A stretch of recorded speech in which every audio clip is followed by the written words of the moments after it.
चलिए आज आपका एक नए वीडियो के साथ में हम प्रेजेंट हुए हैं।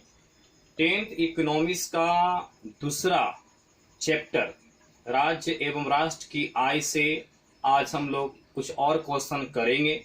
इकोनॉमिक्स का यह दूसरा चैप्टर का क्वेश्चन है और आप लोग इसे ध्यान से सुने।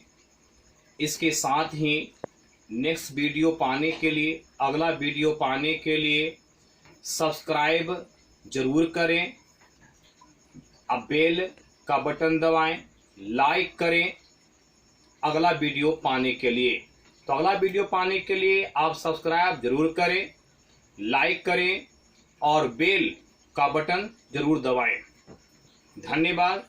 अब शुरू करते हैं इकोनॉमिक्स दूसरा चैप्टर का कुछ क्वेश्चन। 10th इकोनॉमिक्स में हम देखे थे, इसके पहले भी कुछ क्वेश्चन पढ़े थे। आज के क्वेश्चन में हम देखते हैं, एक क्वेश्चन है भारत में सर्वप्रथम राष्ट्रीय आय की गणना कब और किसके द्वारा की गई थी। एक क्वेश्चन आपका है, भारत में राष्ट्रीय आय की गणना कब, एक कब लिखना है और किसके द्वारा की गई थी। मतलब ये दो अंक आपका क्वेश्चन है, एक अंक आपका यहां से और एक अंक आपका यहां से मिलेगा। कब के बारे में लिखना है और किसके द्वारा की गई थी। अब ध्यान देते हैं, आजादी के पहले ही, आजादी के बहुत पहले ही यह काम हुआ था। इसमें सबसे पहले क्योंकि सर्वप्रथम पूछ रहा है, तो भारत में सर्वप्रथम राष्ट्रीय आय की गणना कब की गई थी। तो कब जहां आ रहा है, एक किया गया था 1868 ईस्वी में। ध्यान देते हैं, तो कब का तो आंसर आपको मिल गया कि 1868 ईस्वी में सर्वप्रथम भारत में राष्ट्रीय आय की गणना कब की गई थी। तो 1868 ईस्वी में की गई थी। अब पूछ रहा है किसके द्वारा की गई थी, तो आपका आंसर होगा दादा भाई नौरोजी। ध्यान देंगे, दादा भाई नौरोजी के द्वारा की गई थी। दादा भाई नौरोजी के द्वारा की गई थी। दादा ऐसे भी हम लोग बंगाली को, बड़े भाई को दादा के नाम से हम लोग उसे स्नेह देते हैं, दादा कहते हैं, दादा कह के बुलाते हैं। तो ये बंगाली थे। ध्यान देते हैं, तो आपका आंसर होगा भारत में सर्वप्रथम राष्ट्रीय आय की गणना 1868 ईस्वी में दादा भाई नौरोजी के द्वारा की गई थी। ये आपका आंसर होगा। ठीक है, तो कब में जोड़ देंगे 1868, किसके द्वारा, दादा भाई नौरोजी के द्वारा। आपका आंसर कंप्लीट हो गया। थोड़ा सा आगे बढ़ना चाहते हैं इसमें, जैसे यहां पर इन्होंने, ध्यान देते हैं, इन्होंने एक किताब लिखा। इनका किताब का नाम क्या था, जानते हैं। इन्होंने किताब लिखा था, दादा भाई नौरोजी ने किताब लिखा था पॉवर्टी। ध्यान देते हैं, poverty and un-British rule in India. देखिए, इन्होंने एक किताब लिखी और किताब का नाम क्या था, तो दादा भाई नौरोजी ने किताब लिखी जिनका नाम था poverty and un-British rule in India. एक क्वेश्चन पूछते हैं, आपका ऑब्जेक्टिव भी आ सकता है और एक कंपटीशन बैच में भी एक क्वेश्चन पूछे जाते हैं। कंपटीशन का एग्जाम होता है भी यह क्वेश्चन पूछे जाते हैं। Poverty and un-British rule in India, एक किताब के लेखक कौन थे, तो आपका आंसर होगा दादा भाई नौरोजी ने किताब लिखा था। इसमें जो क्या किया, व्यक्तियों का प्रति व्यक्ति आय 20 रुपया बताया। तो इन्होंने प्रति व्यक्ति आय, ध्यान हैं, प्रति व्यक्ति आय 20 रुपया इन्होंने बताया। मतलब एक बरस में एक व्यक्ति 20 रुपया आय करता है। एक व्यक्ति एक बरस में 20 रुपया आय करता है, इसे प्रति व्यक्ति आय कहते हैं। और ये 20 रुपया बताया इन्होंने, इसके लिए इन्हें काफी परेशानी भी झेलना पड़ा, काफी अंग्रेजों ने परेशान भी किया था इन्हें। चलिए अब ध्यान देते हैं, तो ये आपका हो गया एक क्वेश्चन। भारत में सर्वप्रथम राष्ट्रीय आय की गणना कब? तो आपका आंसर होगा 1868। आंसर कैसे लिखेंगे? भारत में सर्वप्रथम राष्ट्रीय आय की गणना 1868 ईस्वी में दादा भाई नौरोजी के द्वारा की गई। इनका किताब poverty and un-British rule in India है लिखा, और इनमें प्रति व्यक्ति आय 20 रुपया बताया। ये आपका आंसर कंप्लीट हो गया। चलिए दूसरा क्वेश्चन पर ध्यान देते हैं। भारत में राष्ट्रीय आय की गणना किस संस्था द्वारा की जाती है मतलब अब इस समय किसके द्वारा की जाती है? तो राष्ट्रीय आय तो आप हम लोग जानते हैं कि एक बरस में किसी देश का उत्पादित वस्तु एवं सेवाओं के मौद्रिक मूल्य के योग को राष्ट्रीय आय कहते हैं। और राष्ट्रीय आय की गणना की जाती है। तो भारत में राष्ट्रीय आय की गणना ध्यान देते हैं। भारत में राष्ट्रीय आंसर आपका क्या होगा? आंसर यहीं से शुरू करेंगे कि भारत में राष्ट्रीय आय की गणना, इसको हटा देना है। भारत में आंसर यहां शुरू करेंगे हम लोग। भारत में राष्ट्रीय आय की गणना CSO, आप गणना से लिखते हैं कि गणना कौन करता है, मतलब राष्ट्रीय आय की गणना कौन करता है? CSO के द्वारा की जाती है। CSO के द्वारा की जाती है। ये आपका आंसर जाएगा। अब प्रश्न होता है कि CSO आगे लिखेंगे कि CSO का गठन जो है वह मई 1951 में की गई। इसका मुख्यालय कहाँ है भाई? इसका मुख्यालय है नई दिल्ली।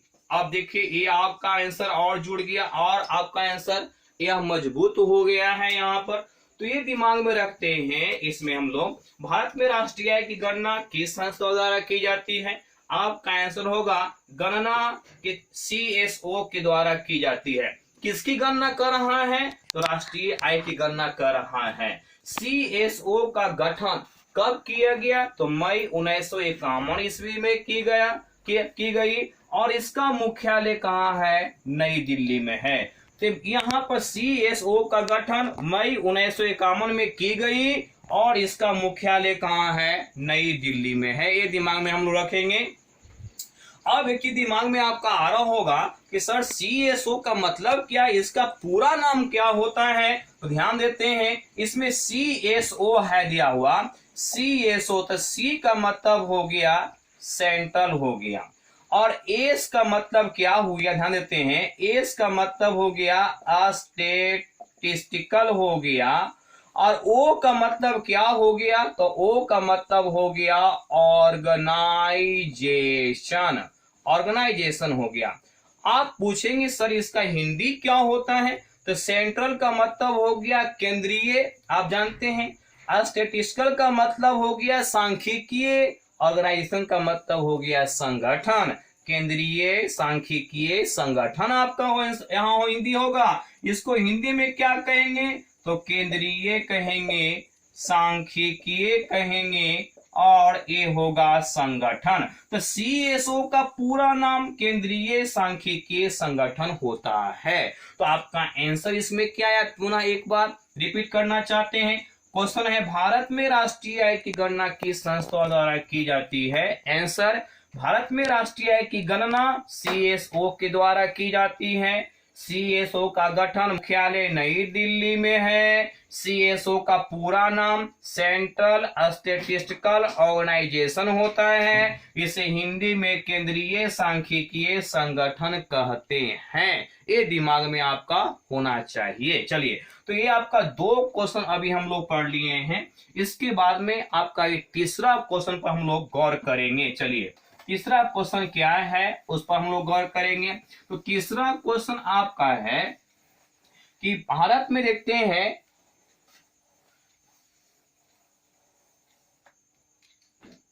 चलिए तीसरा क्वेश्चन है कि राष्ट्रीय आय की गणना की प्रमुख विधियों का नाम बताएं। एक क्वेश्चन आपका तीसरा है कि राष्ट्रीय आय, अब ध्यान देंगे कि राष्ट्रीय आय की गणना करना है, कितना आया, किस क्षेत्र से कितना आया, किस क्षेत्र से कितना आया, मतलब है वो प्राथमिक क्षेत्र से कितना आया, कृषि से कितना आया, उद्योग से, सेवा से कितना आया, यही गणना आया ऐसे के बारे में गणना करना है आपको।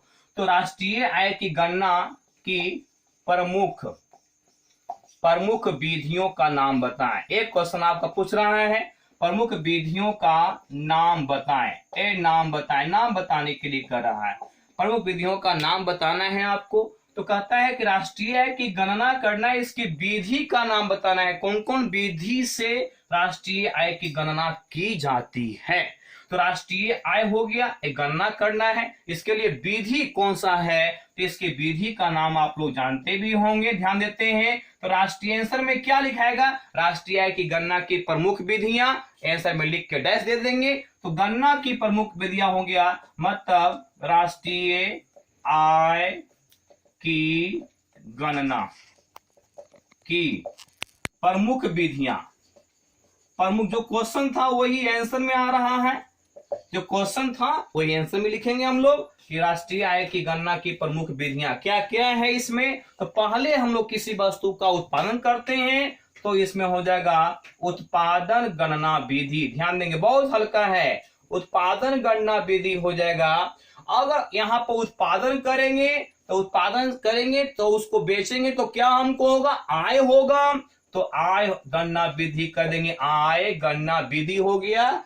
तीसरा कहते हैं पैसा आया तो क्या आपके पास पैसा रह जाएगा, नहीं, वहां पर शिक्षा में, स्वास्थ्य में, कपड़ा खरीदने में, घर मकान बनाने में इस पैसा लगते हैं, तो इसके लिए अब होगा व्यय गणना विधि हो जाएगा, आया और गया व्यय गणना विधि हो गया। इसके बाद में देखते हैं तो मूल्य योग, अब मूल्य योग करते हैं, मूल्य योग गणना विधि करते हैं, मूल्य का योग करके करते हैं, कितना मूल्य योग मेरे पास में आया, मूल्य का जोड़ को करते हैं, 5 सामान ले लिए, 5 को जोड़ेंगे, 5 सामान क्या, तो शिक्षा का हो गया, स्वास्थ्य का हो गया, व्यापार का हो गया, खाने पीने का हो गया, तो मूल्य योग गणना विधि हो गया। अगर आप लोग क्या, एक अंतिम विधि होता है, इसे कहते हैं हम लोग व्यावसायिक।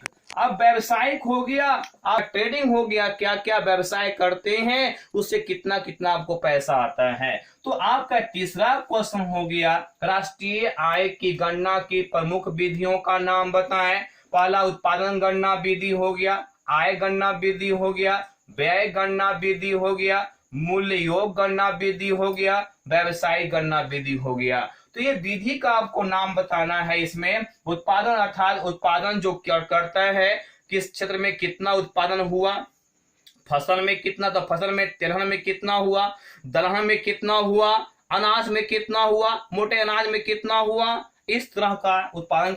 आय, अब उसको बेचकर कितने, किससे कितना आय होता है। अब व्यय के बारे में, व्यय खर्च कर रहे हैं, उसके बाद मूल्य को जोड़ करके कर रहे हैं। तो ये तमाम जो विधि है वो राष्ट्रीय आय की गणना की प्रमुख विधियां हैं। इसको भी दिमाग में रखेंगे आप लोग, आशा ही नहीं पूर्ण विश्वास है कि आपको दिमाग में आ रहा है। चलिए अब ध्यान देते हैं, आज का ये चौथा प्रश्न पर हम लोग गौर करते हैं, वो क्या क्या है। चौथा पर गौर करते हैं, वो क्वेश्चन आपका क्या हो सकता है। अगर चौथा क्वेश्चन देखते हैं आज का, कहता है कि आजादी के बाद, देखिए आजादी के बाद, अब कहता है कि आजादी के बाद भारत सरकार ने, ध्यान देते हैं, भारत सरकार ने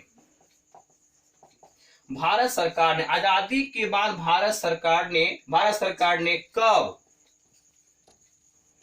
और कहता है कब और किस उद्देश्य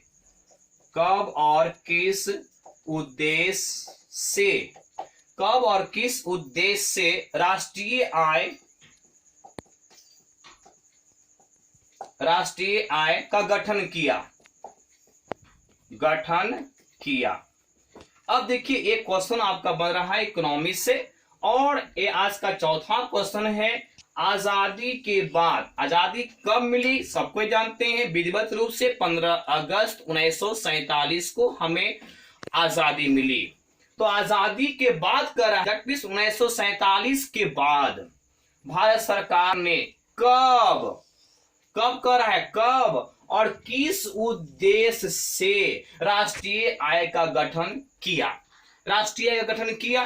तो सबसे पहले कब किया, तो कब ध्यान देते हैं, तो कब आ जाएगा, तो 1900 आ जाएगा इसमें। 48 ईस्वी में किया था, ध्यान देते हैं 1948-49 ईस्वी में एक किया था, ध्यान देते हैं इसमें। तो ध्यान देते हैं, तो ये जो है कब किया था इसमें, तो ये जो है 1949 ईस्वी में किया था। और किस उद्देश्य से किया था, किस उद्देश्य से किया था, तो ये उद्देश्य इसका था कि राष्ट्रीय आय का अनुमान लगाना, राष्ट्रीय आय का अनुमान लगाना इसका प्रमुख क्या था, उद्देश्य था। तो कब गठन किया था, तो देखिए ये जो है आपका पीसी महालनोबिस, आंसर क्या होगा इसमें, पीसी महालनोबिस की अध्यक्षता में, ध्यान देते हैं इसमें। तो यहां पर पीसी महालनोबिस,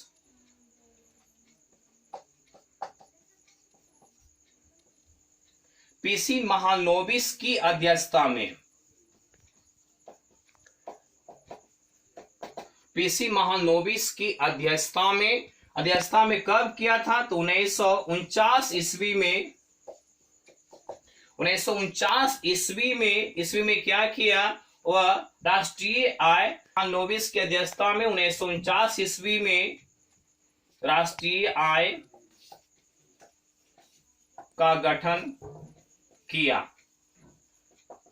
किसकी अध्यक्षता में किया था, तो पीसी महालनोबिस की अध्यक्षता में। कब किया था, 1949 ईस्वी में किया था।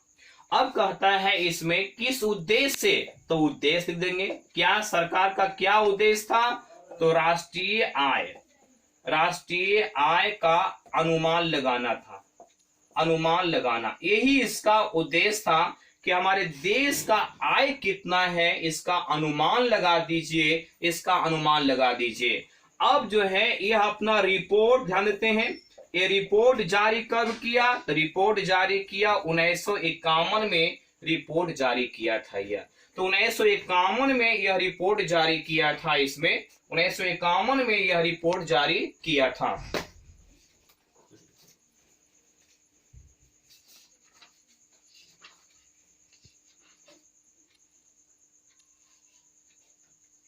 अब ध्यान देते हैं, सॉरी इसके लिए, अब ध्यान देते हैं रिपोर्ट जारी कब किया था, 1951 में रिपोर्ट जारी किया था, ठीक है।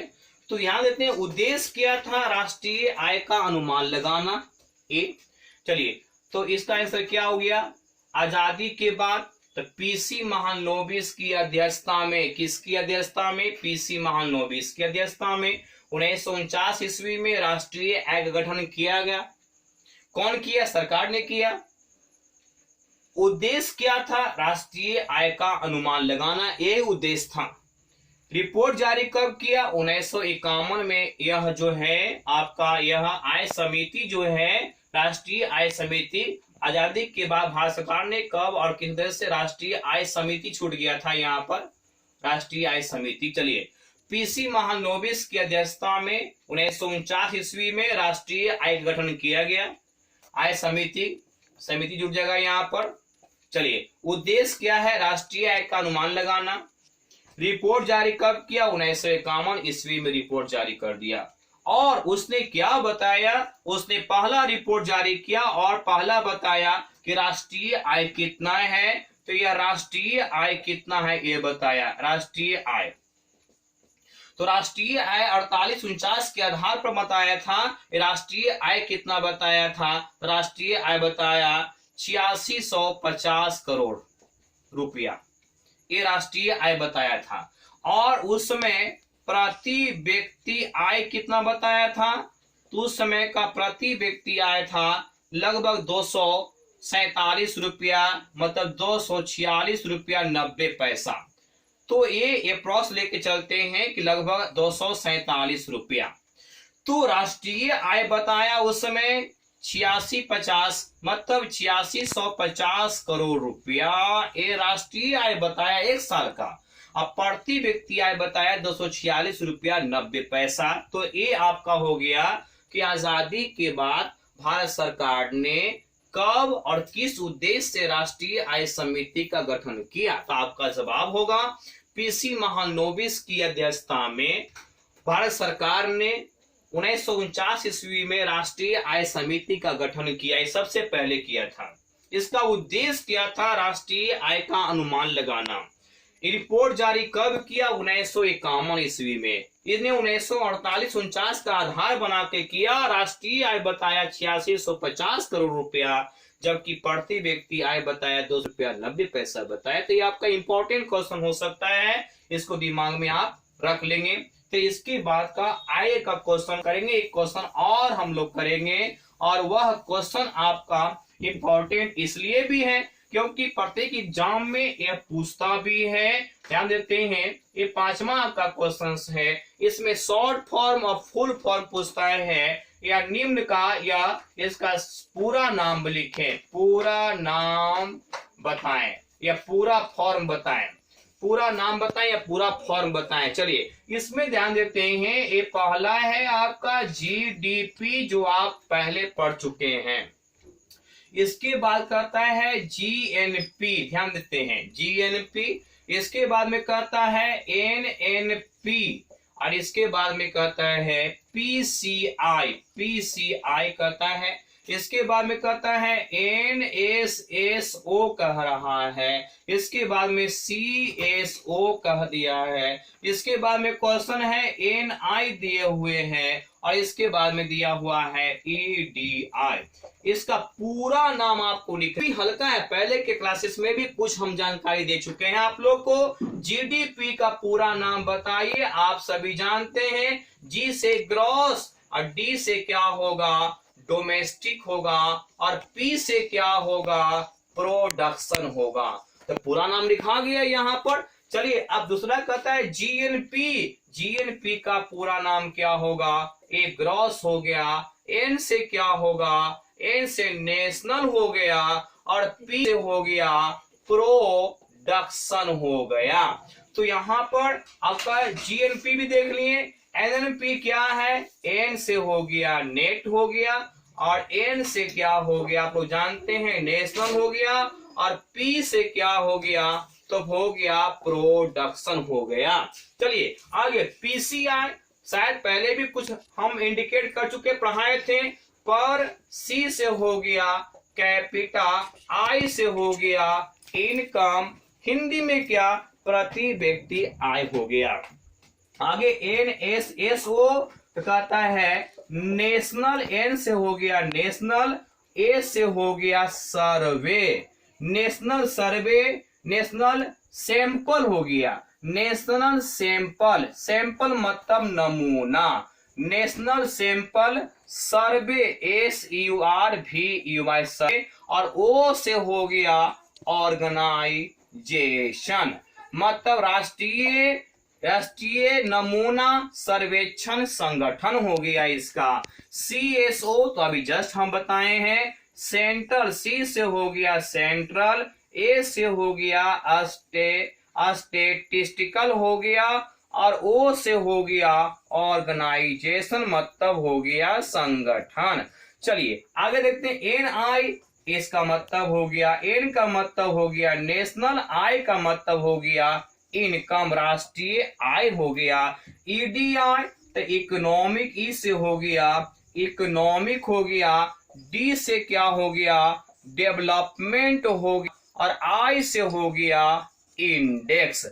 मतलब हम लोग देखते हैं इसमें, अगर ध्यान देते हैं UNDP भी पूछता है आपका, यूनाइटेड नेशन UNDP, तो ये भी बताए थे आप लोग को।